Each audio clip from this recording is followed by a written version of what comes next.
This is something that I've experienced. Apparently it's a common thing in pregnancy. Did you know this? I had no idea. Hey, welcome to my channel if you're new here, and welcome back if you've been here before. It's week 11 of the pregnancy, and this week not too much has happened, not too much is going on except for one thing, which is I've noticed a little bit more of my creative juices starting to flow again. I'm coming up with ideas of things I want to do, different vlogs I want to do. Started to feel like myself again, starting to feel like I had some energy to get back into some of the old things I was focusing on before I became pregnant. So what I wanted to do for week 11 was to share with you some of the things that I experienced during my first trimester that I did not anticipate. There was definitely some things that I anticipated being pregnant because you hear all about it. Nausea, super tired, sore breasts, these things we all know.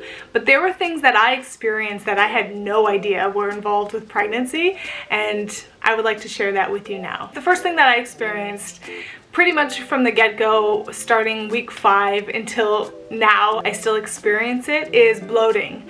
I feel and look like I'm about 5 months pregnant and it's been every day, all day, constant, non-stop, no change.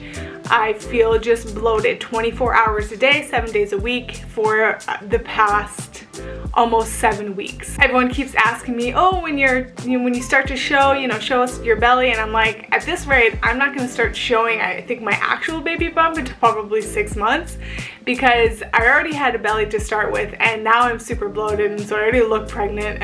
It's not a baby, it's just bloating. It's super uncomfortable, but it is what it is. So I had no idea, but apparently the progesterone, is that the hormone?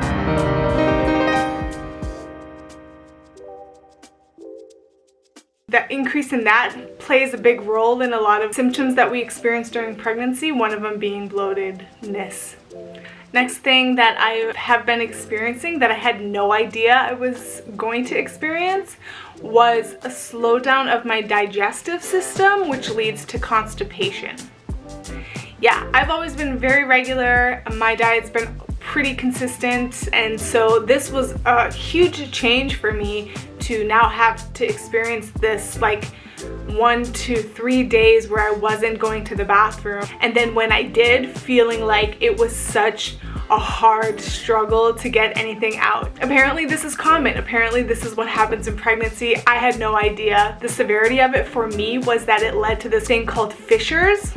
Never heard this word before, didn't know what this was, but let me get graphic here for a moment. It's basically tears in your anus from the stool that you're passing. My stool was very hard. It was very dry, and it cut me up. And so I've had to actually take suppositories to help heal the fissures, and to also taking psyllium, which is corn husk fiber, to help put more fiber and hydration back into my stool. So this has been a very fun experience. I'll tell you, pregnancy in general, since we started trying to get pregnant, has definitely opened me up and taught me so much about my physical body in terms of how my cycle works, how ovulation works, how pregnancy works, how conception to implantation into pregnancy works.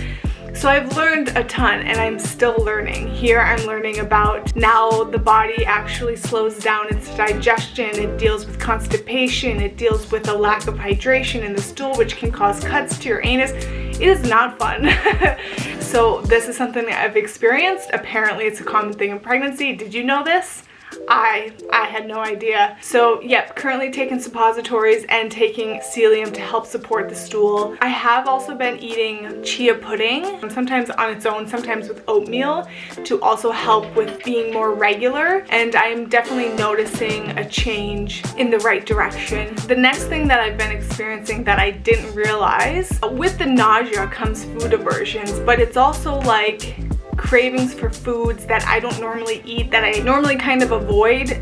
White foods, processed foods, things that are high in carbohydrates, high in sugar, like that is what I've been craving. Apparently this is common. My midwife said, yeah, it's easy for us to crave that stuff because they're easy to digest and they're quick, easy calories to get. I had no idea, and it felt good because sometimes it's like you have an idea of what's good food and what's bad food, and if you're eating the bad food, you feel bad.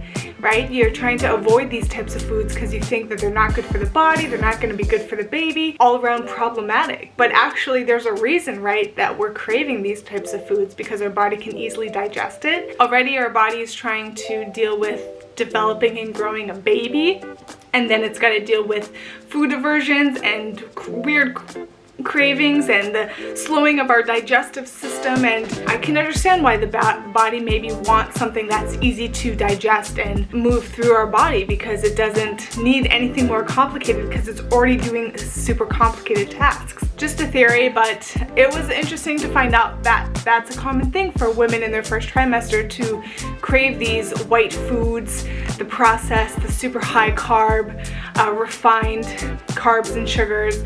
That's a common thing in pregnancy, and I didn't know that, and it was nice to find out that, because I could let go of some of the judgments I had about why I was craving those types of foods. Next thing I've been experiencing that I did not anticipate is cramping. So I had what they call implantation cramps. It was like three to 5 days before my missed period. I had cramping on my right side, pretty, not severely, it didn't like keep me from walking, but it was like some sharp cramps. And it felt like, if any of you women experience those cramps in between your period when you're usually ovulating, it kind of felt like that. It was just very specific on one side. Before my period, I thought maybe I'm getting my period, but then I also knew about implantation cramps. When the fertilized eggs travels through the ovarian tube and gets to your uterus, it then implants into the uterus wall, and that's what can lead to cramping. And some women even have like spotting at that time as well. I didn't know that.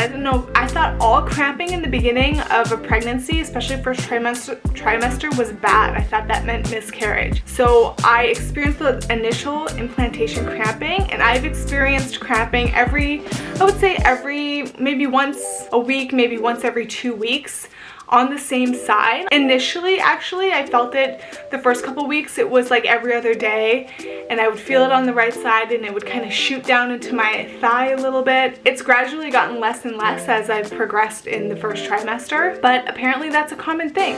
Cramping is normal in the first trimester. Obviously, if it's like super severe and you are unable to move, unable to walk, unable to talk through it, if it's coupled with bleeding, that's definitely probably not something you should overlook and should get checked out immediately. But this was like mild cramping. I've read that it's a common thing in pregnancy, which I had no idea about. And it's good to know, because again, I quell these fears that I had about cramping in the first trimester always means miscarriage. That's not true. Okay, I got 2 left here. The next point that I've been experiencing that I didn't realize was I've become a much lighter sleeper. Yes, obviously I'm peeing way more in this first trimester than I had been before, and I would get up at least 2 to 3 times a night to go to the bathroom. I never got up before to go to the bathroom at night, ever. I was such a heavy sleeper. Like, time I went to bed to the time I got up, there was no me waking up in between that. Now it's like 2 to 3 times a night I'm getting up to go to the bathroom. It's not always super easy to get back to sleep, which is crazy because I've never been a light sleeper. I've never been like a problem sleeper. I've had no issues ever falling asleep and staying asleep. So it's definitely a change for me now, like, to have this experience where I'm like definitely sleeping lighter. Things can more easily wake me up. So that's definitely a shift, and I'm sure that's not going to change soon. Okay, and the last thing that I've noticed in this first trimester of pregnancy that I didn't anticipate is in relation to the fact that this is a pregnancy that is following a previous pregnancy which resulted in miscarriage. I didn't realize that this pregnancy I would be so filled with the fear of miscarrying again, because I've already experienced it. I've been through it. I know what it's like. I know it can happen. And so I faced a lot of moments in this first trimester where I was face to face with this fear of it happening again. Because it happened, and so it's almost like because it's happened before, it seems more common and it seems more likely to happen again. I didn't anticipate that. You know, when we had the miscarriage and my body recovered and I started to get my period again, we basically started trying for the pregnancy again right away. We just got back into it, and I had no idea that I would face the kind of fear that I've face. I had no idea that I was holding on to the fear that I was holding on to. I'm grateful this pregnancy has shown me all these kind of suppressed points, these things that I wasn't really addressing, these fear and concerns and worries that I was still having, so that I could see them and forgive them and understand them, and basically allow myself to heal in relation to that process that we walked previously with the past pregnancy. But I definitely didn't anticipate that I would kind of face that, but it makes sense. You go through something once and then you go through something similar again. It can be a trigger to remind you that this is one way that this could play out. But for me, it's just a point of facing the fears, forgiving them, allowing myself to let go, allowing myself to let the past be the past, and to embrace each day, each moment as something new. I don't know how this pregnancy is going to play out. I hope for the best, yes, but I also anticipated anything can happen. And as long as I don't set myself up for false ideals and I just work with the physical, which is like my day-to-day practical living, what's here with the information I have, and not let my mind get the best of me, then I trust I'll face and embrace anything that comes in any given moment. Yeah, so that's my list of things that I did not anticipate in this pregnancy that I've experienced. Do you have some things that weren't on my list that you experienced in the first trimester? I'd be really curious to know. Every woman's different. Every pregnancy is different, right? Like, no one has the exact same pregnancy. So I would love to hear what you guys experienced in your first trimester that you didn't anticipate or expect. The more we share, the more we can prepare other women going through this process, what they may experience. If we don't share, then people don't know that these things are possible. So thanks for watching, guys, and thanks for walking with, and I'll see you next week for week 12 for a very special guest who will be joining me in the vlog. Stay tuned, subscribe if you haven't yet, hit the notification button. Thanks for watching and walking with, guys. See you next week.